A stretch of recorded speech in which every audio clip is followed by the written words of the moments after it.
माणसाने कुठेतरी थांबले पाहिजे. कात्यायन, तू ज्ञानी आहेस. मी म्हणतो ते बरोबर ना? 100% बरोबर आहे पिताजी. मला वाटतं माझी हीच वेळ आहे थांबण्याची. आम्ही समजलो नाही, मैत्रेयी म्हणाली. मी माझी कर्तव्य केली आहे. मी ज्ञानवंत व्हावा ही माझी आणि मातापितांची इच्छा होती, ती पूर्ण केली. माझ्या शुक्ल यजुर्वेदाला राजमान्यता आणि लोकमान्यता मिळाली आहे. माझे शिष्य ती परंपरा पुढे नेत आहेत, त्यामुळे तीही काळजी नाही. म्हणून मी थांबण्याचा निर्णय घेतला आहे.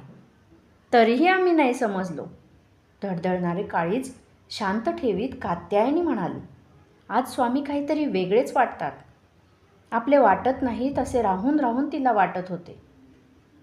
स्पष्ट करून सांगतो, आपल्या वैदिक धर्माने 4 आश्रम सांगितले आहेत. त्यातले 3 आश्रम मी चांगल्या रीतीने पार पाडले आहेत. आता 4था आश्रम संन्यास आश्रम स्वीकारायचा आहे. म्हणजे तुम्ही? बरोबर ओळखलं. मी संन्यास घेणार आहे, ते म्हणाले आणि कात्यायनी कोलमडून पडली. स्वामी संन्यास घेणार म्हणजे आपला आधार कोसळून पडणार. तिला राहवले नाही. हुंदका एकदम गळ्यात दाटून आला. आवरता आला नाही. रडू नकोस कात्यायनी. आजपर्यंत तू माझी फार चांगली सेवा केलीस. तू सेवेचा आदर्श आहेस. पण स्वामी, मी तुमच्याशिवाय कशी राहू? राहावंच लागेल कात्यायनी. माणूस एकटा येतो, एकटा जातो. 2 दिवसांची ही सोबत. मन घट्ट कर. मी वेदांची मर्यादा ओलांडणार नाही, त्यामुळे माझा निर्धार पक्का आहे. आता शेवटचे एक काम राहिले आहे, ते मला योग्यरित्या पार पाडू दे. माझा हा आश्रमही संपत्ती मी तुम्हा दोघांना समान वाटून देणार आहे.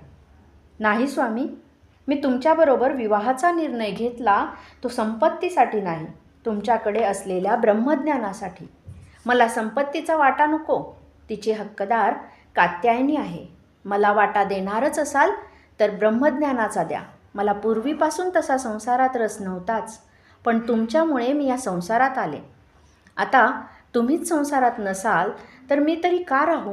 आपल्याबरोबर मलाही संन्यास घेण्याची परवानगी द्या, मैत्रेयी म्हणाली. ऐकून याज्ञवल्क्य प्रसन्न झाले.